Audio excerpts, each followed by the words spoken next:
A subtle argument. He loves the lines of poems no one remembers.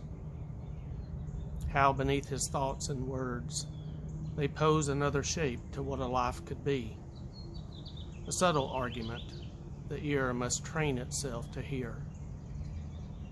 As in a coffee shop, amid the conversations, clinks of spoons, the door opening, closing, phones ringing, a pen tapping against the tabletop, he can, by concentration, hear the oboe's contribution undergirding all the instruments, or how, below his choice of words, so often chosen wrong, there is the wish to love his life and simply say so, to be heard, believed, or left alone.